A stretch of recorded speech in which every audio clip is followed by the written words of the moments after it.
মুসলমানের নাম কি? সারেন্ডার হওয়া আল্লাহর কাছে। কার কাছে? সকল বিষয়ে আল্লাহর কাছে সারেন্ডার হওয়া।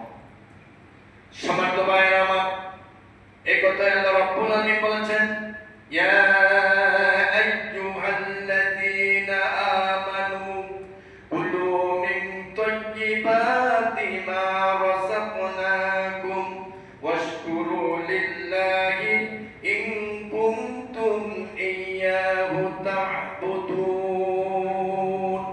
আল্লাহ বলেন, হে বিশ্বাসীরা, তোমরা পবিত্র বস্তু খাবে। কি খাবে? যেগুলি পবিত্র বস্তু, এই পবিত্র হালাল পবিত্র বস্তুগুলো তোমরা আহার করবে। যদি তোমরা আমার এই হালাল বস্তু পবিত্র বস্তু খেয়ে আমার শুকরিয়া আদায় করবে, ইন কুনতুম ইয়্যাহু তা'বুদুন, যদি তোমরা কি হালাল, অর্থাৎ তোমরা যদি ইবাদত করো তাহলে এগুলি হালাল খাবে। ঠিক আছে? এর জন্য আমার ভাইরা বন্ধুরা, আল্লাহ রাব্বুল আলামিন এই কথা বলেছেন। আবার অন্যত্র আল্লাহ রাব্বুল আলামিন বলেন, ইয়া আইয়ুহাল্লাযীনা আমানু লা তা'কুলু আমওয়ালাকুম বাইনাকুম বিল বাতিল ইল্লা আন তাকুনা তিজারাতান আন তারাদিন মিনকুম ওয়া লা তাকতুলু আনফুসাকুম ইন্নাল্লাহা কানা বিকুম রহিমা। আল্লাহু আকবার বলি। আল্লাহ রাব্বুল আলামিন বলেন, হে করো না একে অন্যের সম্পদ অন্যায়ভাবে কি করো না, অন্যায়ভাবে তোমরা গ্রাস করো না একে অন্যের সম্পদ।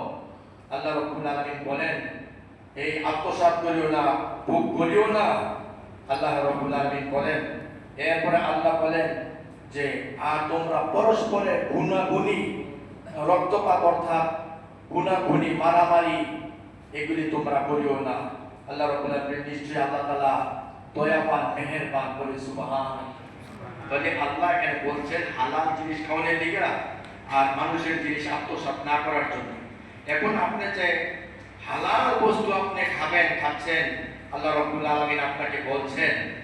এখন আমি আপনাদের খেদমতে আরজ করতেছি যে তাহলে হালাল বস্তু আমরা খাবো। এখন হালালের মধ্যে সুদ কি হালালের মধ্যে পড়ে না হারামের মধ্যে পড়ে? সবাই বলেন হারাম। ঘুষ কি হালালের মধ্যে পড়ে না হারামের মধ্যে পড়ে? হারামের মধ্যে পড়ে। আমরা বলে থাকি নামাজের ভিতরে বাহিরে 13 ফরজ, নামাজের ভিতরে বাহিরে 13 ফরজ। এখন নামাজের বাহিরে 7 ফরজ। 1 নম্বরে শরীর পাক, 1 নম্বরে কি পাক? 2 নম্বরে কাপড় পাক। আর ওই বাকিগুলি বলতে গেলে আমার সময় চলে যাবে।